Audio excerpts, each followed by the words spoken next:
I mean, I don't think anything's off limits. I mean, Coach Day is one of the realest human beings I've ever been around.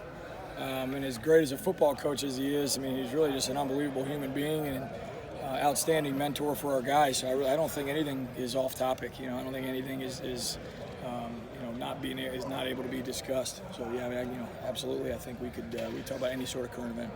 Matt, when you guys are pondering options at punt returner, how do you balance reliability? I know this guy's going to catch the ball every time, and maybe against other guys who have a little more juice, maybe have a better chance to break something. What's that like? That's a great question. Yeah, you hit the nail on the head. I mean, you've got to have a reliable, accountable guy back there. At the the end of the day, you want to make sure that you possess the ball at the end of every punt. Because we understand how important the battle of field position is and the turnover battle, and make sure we win that. So I think the deal is, you have your guys you feel really good about, but you have a pool of guys that you work consistently, and then you just have to make some decisions, and you try to put the younger guys that don't have as many reps, you try to put them in a position where they've got to catch punts with live bullets coming at them, and there's game-like situations. You got to try to simulate that.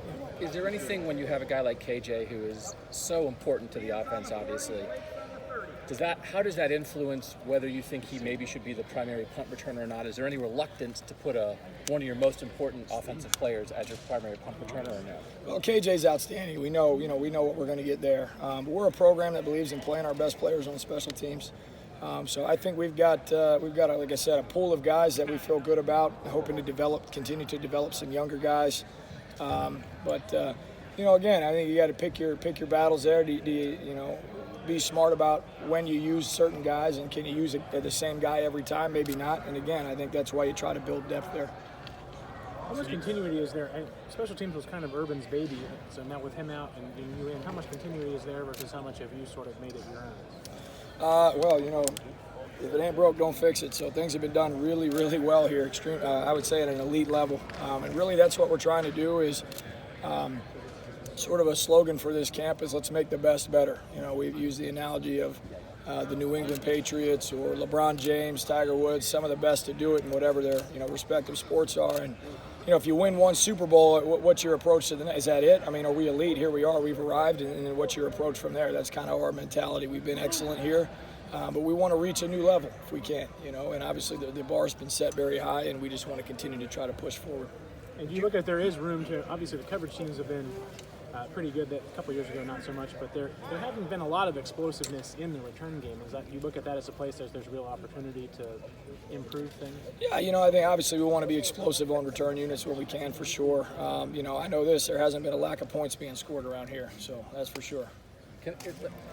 I've always wondered about that, right? That if you guys catch the punt and get the possession, you have a good offense. We do. Like, you probably feel good about your chance to score. How does that influence your decision on punt return? Because maybe there are some teams out there who just realistically don't have quite as much confidence in their offense, and they think, man, we might have to be a little more boom or bust on this return. We'll take a shot because we need somebody to bust something because we can't score 50 points a game with our offense. Do you know what I'm saying? Yeah, like, how does that factor into the thinking? Well, it's game to game, game by game, and situationally within the game. You got to see how the flow of the game is going, and maybe you want to call for a block and try to go get one. And maybe you want to set a return. Maybe it's a time to just say, hey, let's just make sure we get possession here. If you got a team that's backed up, if you can just field the ball, you get the ball in the plus 40, you got a chance to get down and score. So it's situational. But having said that, we want to be aggressive.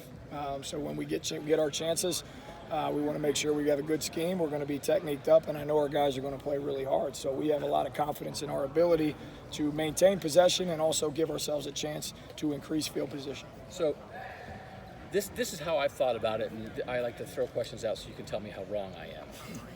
So, like, all those of us who have covered this team for a long time, it's like I think we've been for 15 years looking for the next Ted Ginn Jr., right? The guy who just every time the punt goes back to that guy, you hold your breath because you don't know what's going to happen. Yep. And sometimes I thought, like, this place is filled with 4-3 guys all over this roster. We know how fast these guys are. And as Marcus said, sometimes, right, it's not been quite as explosive as maybe you would think when you think of all the great talent and fast dudes at Ohio State. Like, if I think, hey, you have a bunch of fast guys, you guys should be busting punt returns for touchdowns all the time. Tell me why that thinking is, yeah, you might be onto something there, or why you're totally thinking about it wrong. Well, despite what it might look like on TV, they're harder to come by than you might think. Yeah. I wouldn't say the average punt return is explosive, or certainly not for a return touchdown. And again, I'll say it again, there has been no lack of points being scored here. Right. So I will say that. So, I think you got to find that happy medium of playing the field position battle and picking your fights. You just have to play situational football and be really smart about how you approach it. And if you guys field a punt, you fair catch it, or you just have a return that doesn't get many yards, but you get possession, and then the offense scores a touchdown, the special teams did its job in that situation. If we maintain possession of the ball, absolutely. That's a great place to start. But again, where we can be explosive, we want to be explosive. Okay. Absolutely. Can you maybe just run through, we saw that when practice started the other day, that was like the only thing we got to see, but some of the names that were out there catching some of the punts. Are there any of the candidates you can just sort of talk about? Yeah, sure, absolutely. I'm sure I will leave somebody out here. But you mentioned KJ Hill, CJ Saunders is outstanding. Some younger guys, Jalen Gill's done a great job for us there, works his butt off catching those punts and getting ready. Garrett Wilson's another young guy. So there's a myriad of guys that we feel really good about. And again, I'm sure I left somebody out somewhere. So just trying to continue to develop, the right guy at that spot. How's Garrett Wilson been returning punts? Outstanding. Yeah, really good. He's smooth. He's got unbelievable ball skills. He's got confidence that far exceeds his years. So expect good things from him. Do you feel okay putting a true freshman back there? If the guy's ready to go, I don't care. Yeah, absolutely. Yep. Matt, you said in the spring that gunner was the gunner position, not gunner was pretty wide open. Has that been narrowed down at all? It looked like we saw Chris Olave out there with the ones when we saw punt. Like, does he have a spot in that role? Who's working? Well, we're sure hoping because he can really run. But it's an open competition, and that's something that's been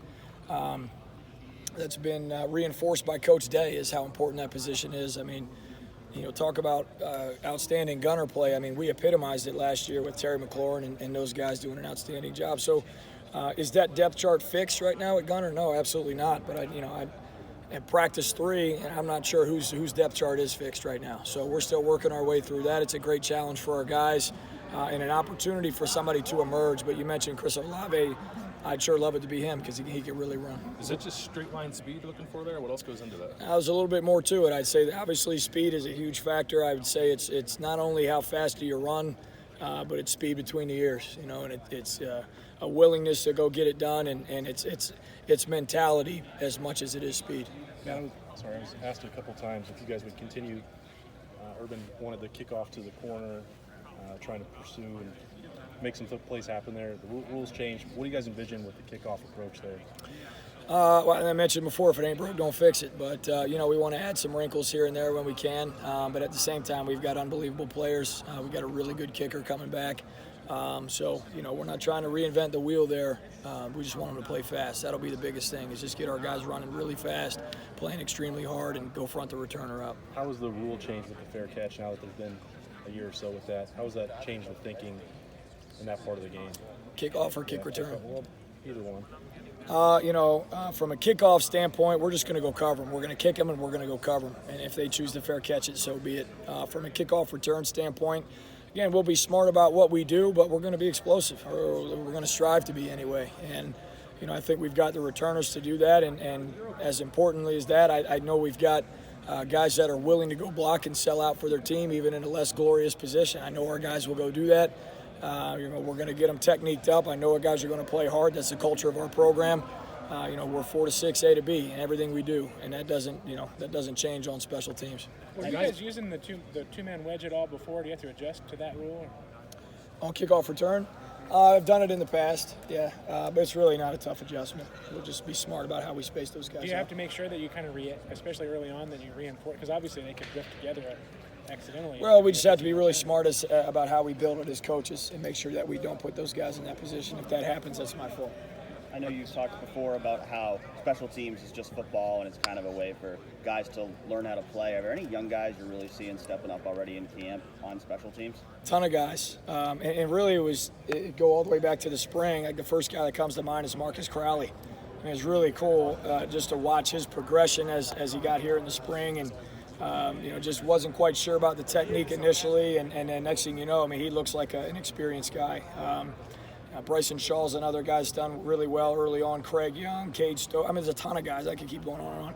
Our young guys care so much. That's the thing about Ohio State football players. If you don't work hard and care here, you stick out like a sore thumb. It's different than any other place I've ever been. What are the biggest things you're teaching those young guys in those first few days of practice about how to excel on special teams? Play hard. Play hard. It's effort and technique. So if we can get the technique right, great. But we're going to start with effort.